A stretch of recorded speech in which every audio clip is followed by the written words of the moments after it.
Hola, mi nombre es Alejandro Javier García y te doy la bienvenida al segundo episodio de Inteligencia Artificial.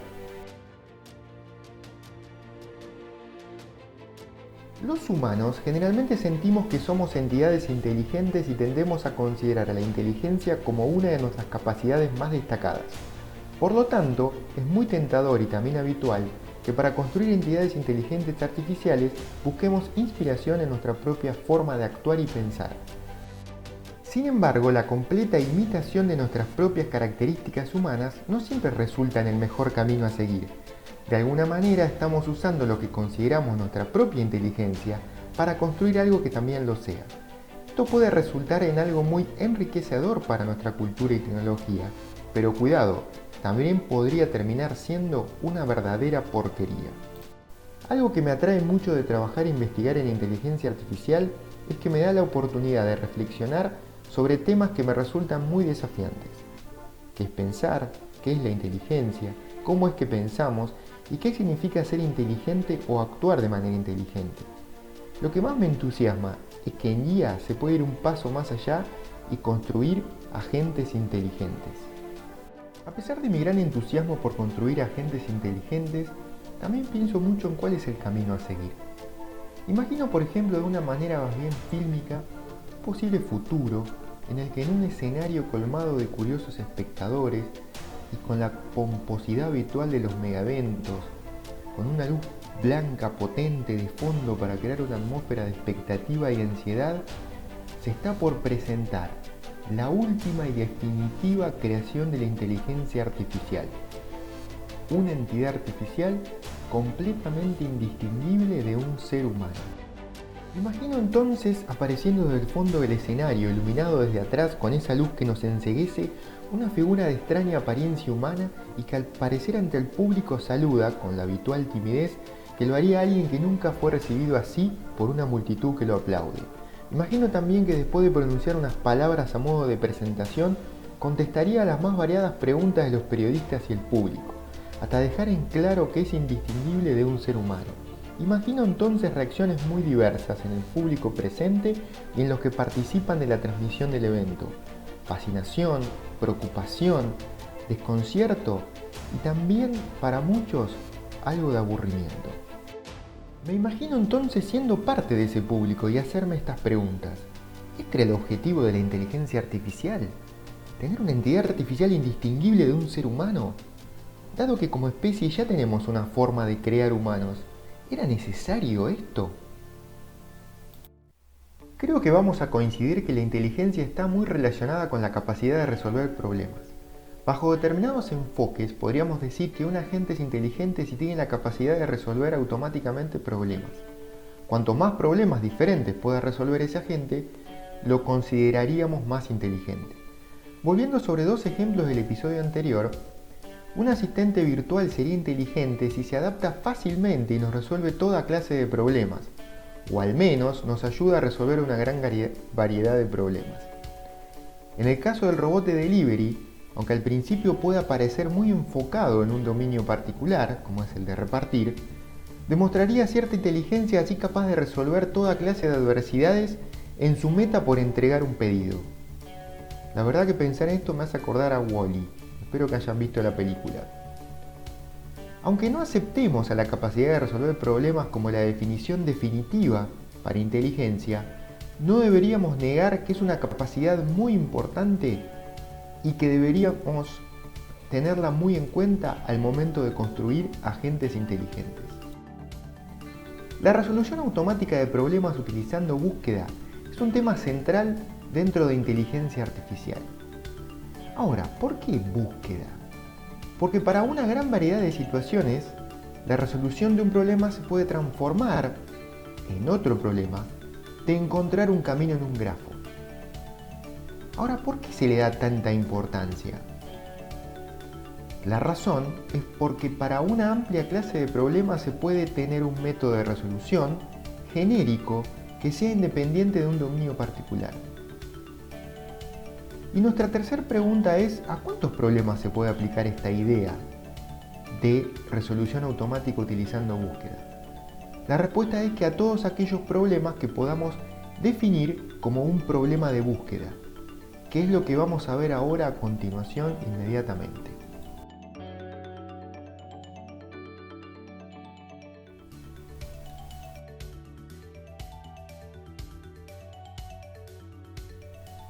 Para definir problema de búsqueda te propongo reflexionar y también, por qué no, jugar a este pasatiempo. Se llama puzzle de cajas y las instrucciones dicen así: el cursor, ese cuadrado negro que está en la grilla, permite mover las cajas por la grilla empujando desde adentro. El juego, o desafío, termina si se logra encajar a la caja roja dentro de la caja azul. Las cajas en nuestro dibujo están representadas por una U de color rojo o de color azul. Y lo que hay que hacer es mover el cuadradito negro por la grilla, subiendo, bajando o desplazándonos de izquierda a derecha, hasta poder trasladar la caja roja dentro de la caja azul, como muestran esas dos posibles configuraciones a las cuales llamaremos configuración meta. Te das cuenta que el cuadradito negro en la configuración inicial lo podríamos mover hacia arriba, hacia abajo o hacia la derecha, que quedaría dentro de la caja azul. Para lograr mover la caja roja tendríamos que desplazarlo hacia arriba, luego hacia la izquierda, luego hacia abajo, ya estaría dentro de la caja roja, y luego podríamos moverlo junto con la caja roja. Este podría ser un buen momento para poner pausa y jugar un rato a este pasatiempo. Si estás mucho tiempo, no te culpo, porque el juego es bastante adictivo y después se pone cada vez más desafiante. Voy a aprovechar este juego para ejemplificar la terminología y los conceptos básicos de la búsqueda. Un problema de búsqueda se define indicando 4 elementos. El primero de ellos es la descripción del estado inicial desde donde comenzar la búsqueda. En nuestro ejemplo, el estado inicial está formado por una grilla donde están la caja roja, el cursor y la caja azul en la fila central. El segundo elemento es la descripción de los operadores disponibles con los cuales el agente puede transformar un estado en otro. Observa que el estado inicial puede ser transformado de 3 maneras diferentes: subir el cursor, bajar el cursor o ir con el cursor a la derecha. Ir a la izquierda en esta posición no es posible porque está el borde de la caja roja. Sin embargo, te das cuenta que hay 4 operadores disponibles en el juego. Se llama espacio de estados o también espacio de búsqueda al conjunto de todos los estados alcanzables a partir del estado inicial utilizando los operadores disponibles. Te das cuenta que el espacio de estados es bastante grande para este pequeño juego. El tercer elemento se llama test de meta y determina si un estado es una meta o no. Hablando de nuestro juego, si hemos resuelto el desafío o no. Observa que en algún momento en el espacio de estados nos podemos encontrar con un estado como el que está ahí identificado con E8, que es una meta, donde está la caja roja dentro del azul, o también nos podríamos encontrar con este estado E9, donde también está la caja roja dentro de la caja azul, pero en otra posición de la grilla. El cuarto elemento es una función que nos va a dar el costo de llegar hasta un estado. Una solución para un problema de búsqueda es un camino desde el estado inicial a una meta. Claramente la meta puede no ser única, como en nuestro ejemplo. Una solución va a ser óptima si tiene el menor costo calculado con esa función del punto 4. Por ejemplo, en el espacio de estados de la figura, E1 no es una meta, E3 tampoco es una meta, sin embargo E8 y E9 lo son, y como cada operación disponible tiene costo 1, entonces el costo de llegar hasta el estado E1, o sea G de E1 va a ser 1, y el costo de llegar hasta otros estados va a ser la cantidad de movimientos que hicimos para llegar hasta ahí. Por ejemplo, para llegar al estado E8 hay que hacer 5 movimientos. En cambio, para llegar al estado E9 hay que hacer 9 movimientos. Podemos entonces ahora definir el problema de búsqueda para el puzzle de caja, con nuestros 4 elementos. Una cosa muy interesante es que si vas a implementar un agente inteligente que resuelva este tipo de problemas, entonces tenés que pensar en cómo va a ser la representación del conocimiento sobre este dominio en particular. Una opción, por ejemplo, es representar a cada estado con una lista de predicados que establece la posición de cada elemento. Ahí hay, por ejemplo, 2 estados representados con la notación de Prolog. El primer estado dice que la caja roja está en la posición 2,1, el cursor 2,2 y la caja azul en 3,2, que sería el estado inicial. El test de meta entonces podría definirse en Prolog de esta manera. Como el estado es una lista, entonces tiene que ocurrir que la caja roja esté en la misma posición que la caja azul. En términos generales, el espacio de estado se puede representar por un grafo donde cada nodo representa un estado de dicho espacio y cada arco representa la aplicación de un operador del problema de búsqueda. Este grafo también suele llamarse espacio de búsqueda o grafo de búsqueda y se puede generar de manera dinámica a medida que la búsqueda avanza. La frontera es el límite entre lo que ya fue explorado y lo que queda por explorar. Al grafo que representa el espacio de estados también lo podemos ver como un árbol que tiene como raíz el estado inicial y entonces se lo suele llamar también árbol de búsqueda. Acá tenemos otro juego que aparece muchas veces en los libros que se llama el juego de las 15 tejas y que lo definí como un problema de búsqueda. El estado inicial es una configuración en la cual cada una de esas tejas está mezclada. Hay 4 operadores que los representé como subir el hueco, bajar el hueco o mover el hueco a derecha o izquierda. Y un estado sería una meta cuando las tejas están ordenadas de menor a mayor, empezando de arriba hacia abajo, como está en la figura. El costo de cada operador va a ser el mismo. Por lo tanto, la función g va a ser igual a la profundidad en el cual está ese nodo en el árbol. Como recordarás, la importancia que tiene la búsqueda para la resolución automática de problemas es que hay una gran variedad de problemas que se puede transformar como un problema de búsqueda. ¿Sí? Por ejemplo, acá hay otro problema el cual lo transformé en un problema de búsqueda y es el de un agente delivery simplificado. El estado inicial es que el agente delivery está en el depósito y hay un pedido para entregar. Están los siguientes operadores: avanzar, doblar, cargar pedido, dejar pedido, saludar, esperar propina, calcular trayectoria. Y un test de meta que es que el pedido se encuentra entregado y el agente está en el depósito. Cada costo del operador va a estar definido por una función que, dado un operador, me devuelve un entero. Por lo tanto, podríamos hacer que no sean los costos iguales para todos los operadores. Te voy a mostrar cómo sería un algoritmo de búsqueda genérico escrito en el lenguaje de programación Prolog. Lo voy a hacer de manera recursiva.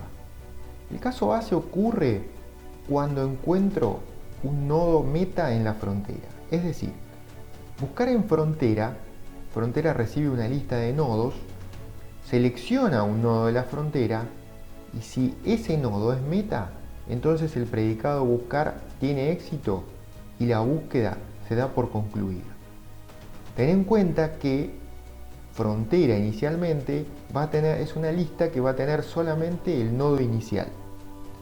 Ahora bien, si selecciono un nodo de la frontera y no es un nodo meta, entonces lo que tengo que hacer es generar todos los sucesores de ese nodo, todos los vecinos de ese nodo, todos los nodos que pueden ser generados aplicando todos los operadores que tiene el problema. Esos nuevos nodos son agregados a la frontera a la cual ya le quité el nodo y entonces se produce la llamada recursiva con la nueva frontera. Es decir, selecciona un nodo que no es meta, lo saca, genera sus sucesores, los agrega a la frontera y continúa la búsqueda con la nueva frontera. Este es un algoritmo genérico que todavía no establece ninguna estrategia de búsqueda. Lo que vamos a hacer ahora es definir diferentes estrategias de búsqueda y cuando terminemos te va a quedar perfectamente claro por qué se llaman estrategias de búsqueda ciegas.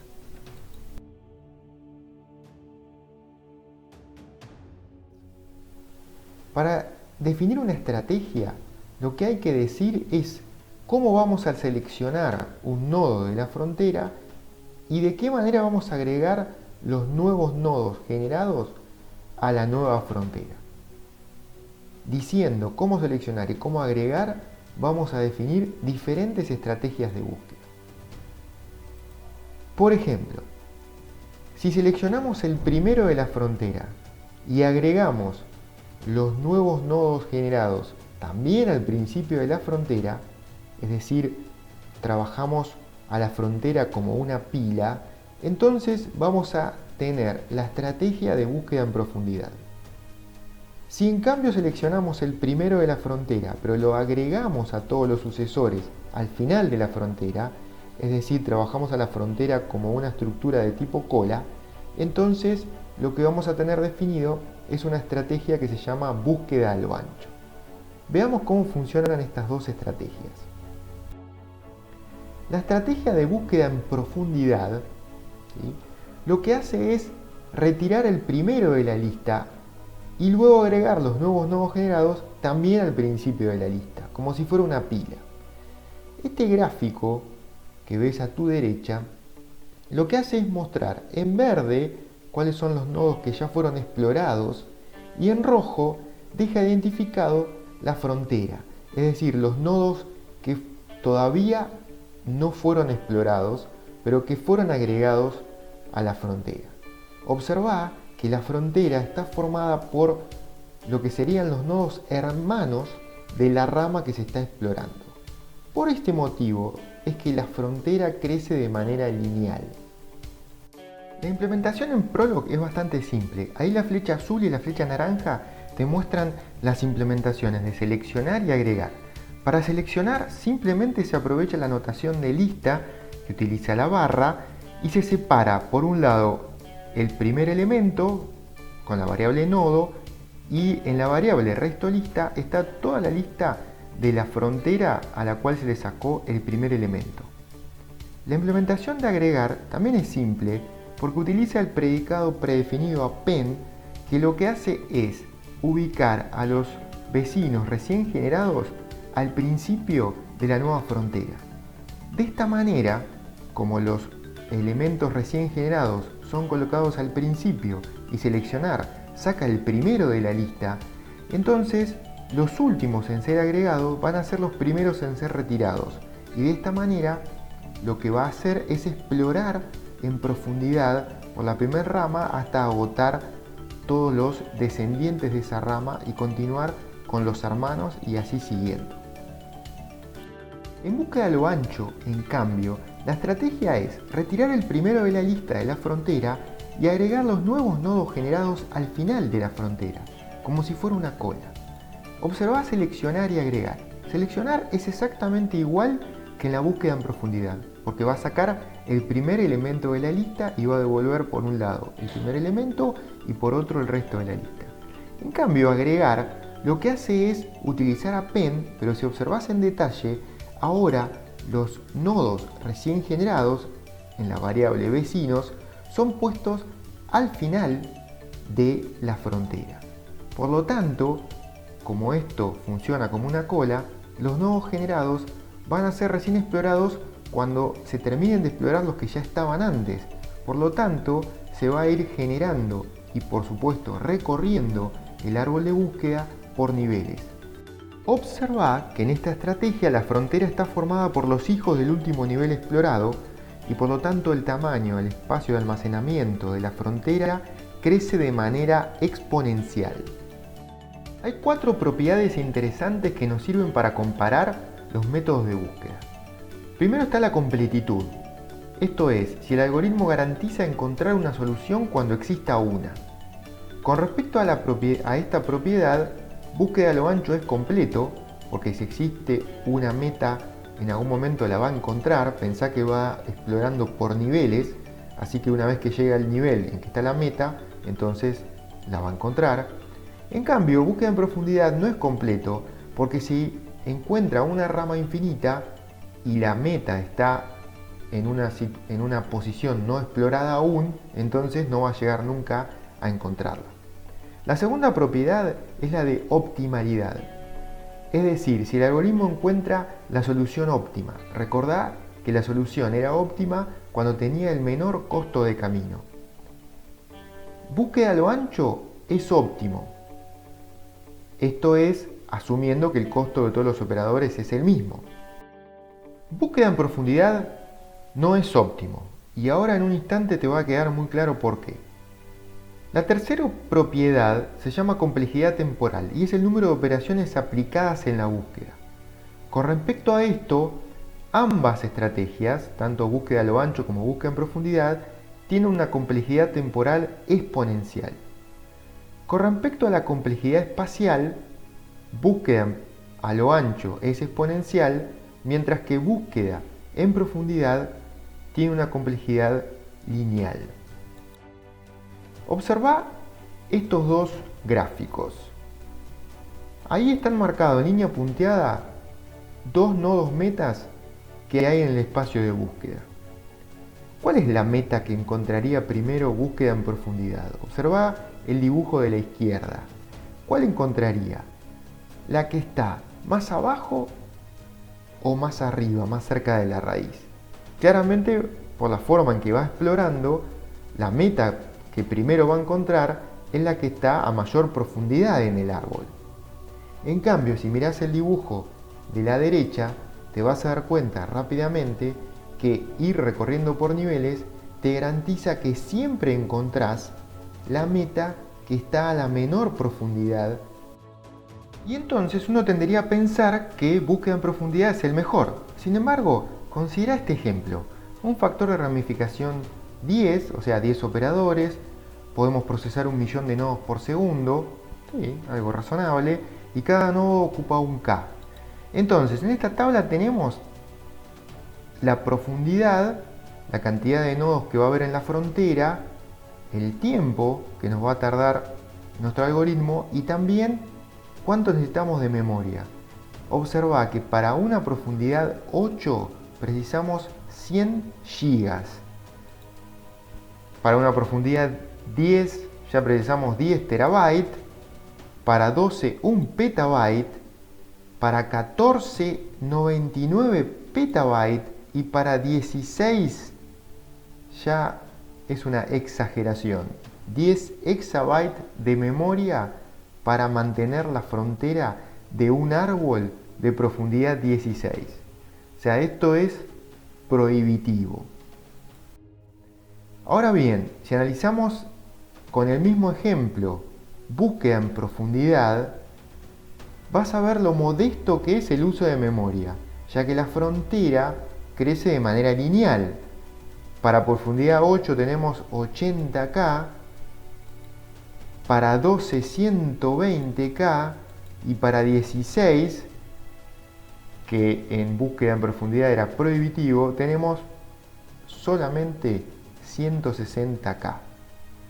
Por lo tanto, búsqueda en profundidad hace un excelente uso de memoria. Sin embargo, si estuviste observando la columna del tiempo, te das cuenta que no podemos esperar ni 3 horas, ni 13 días, ni 350 años para que nuestro algoritmo de búsqueda nos dé un resultado. Como ves, las propiedades nos ayudan a sacar conclusiones. Por ejemplo, que búsqueda a lo ancho es óptimo, pero prohibitivo con respecto a la complejidad espacial, y que búsqueda en profundidad hace un buen uso de memoria, pero si cae en una rama infinita, no nos va a dar una solución. ¿Alguna idea nueva? Una solución bastante simple para evitar las ramas infinitas es poner un límite de profundidad. Es decir, una cota artificial de profundidad, por ejemplo a la profundidad 16. De esta manera, el algoritmo nunca va a explorar más allá de esa cota y por lo tanto no va a caer nunca en una rama infinita y explorará todo el espacio de búsqueda hasta esa cota artificial. Ahora bien, al limitar la profundidad, lo que va a pasar es que si la solución estaba justo debajo de la cota, entonces no la va a encontrar y por lo tanto no va a ser completo y menos va a ser óptimo. Por lo tanto, una idea adicional es que esa cota se vaya incrementando iterativamente hasta que uno encuentre una meta. Esas ideas dieron origen a un algoritmo que se llama profundización iterativa. Lo que se hace es poner una cota artificial a profundidad 2 y se explora utilizando búsqueda en profundidad, pero únicamente hasta llegar hasta esa cota artificial. Observan en el dibujo que hay dos posibles nodos meta. Si usáramos el algoritmo de profundidad, encontraría el que está a mayor profundidad primero si va avanzando de izquierda a derecha. Ahora bien, con este algoritmo, como tenemos esta cota artificial 2, entonces el algoritmo al principio va a trabajar hasta la profundidad 2. Si no encuentra ninguna meta, se incrementa la profundidad de la cota artificial y se vuelve a repetir la búsqueda en profundidad desde el comienzo. Aunque cada vez que incrementa la cota, tiene que volver a recorrer desde el comienzo nuevamente los nodos que ya visitó antes, este algoritmo tiene dos grandes ventajas. La primera es que logra cumplir la propiedad de completitud y optimalidad, igual que el algoritmo de búsqueda a lo ancho. Pero además lo hace utilizando un espacio de almacenamiento lineal porque siempre lo recorre en profundidad. Pero a diferencia de profundidad, nunca va a caer en una rama infinita por la misma cota artificial que impone el algoritmo. Habíamos dicho que búsqueda a lo ancho es óptimo si todos los arcos tienen el mismo costo, es decir, todos los operadores del problema de búsqueda tienen el mismo costo. Con una simple modificación podemos obtener una estrategia óptima para cualquier función de costo de paso, es decir, tener operadores que tienen diferente costo. En lugar de seleccionar a la frontera el nodo de menor profundidad, como lo hace el algoritmo de la estrategia de búsqueda a lo ancho, lo que hay que hacer es elegir el nodo que tenga el menor valor de GDN o costo de camino. Lo que hay que hacer es modificar en el algoritmo genérico agregar para que primero tome el nodo que tenga menor valor de GDN. De esta manera, la frontera, en lugar de ser una simple cola, es una cola con prioridad, donde la prioridad está dada por la función g. Cada uno de los métodos que estuvimos comentando sigue una estrategia diferente para hacer la búsqueda, pero todos recorren el espacio de búsqueda hasta que se tropiezan con la solución. Es decir, exploran el espacio de búsqueda a ciegas, sin usar ningún tipo de información que dirija la búsqueda hacia nodos sin explorar que sean más promisorios que otros. Se lo llama entonces estrategias de búsqueda a ciega o también estrategias no informadas, en contraposición con estrategias que sí van a usar información del problema para enfocar la búsqueda. ¿Qué significa usar información del problema? Observa lo siguiente. Volvamos a el problema de las 8 teclas. Tenemos ahí a la izquierda el estado inicial y tenemos a la derecha el nodo meta.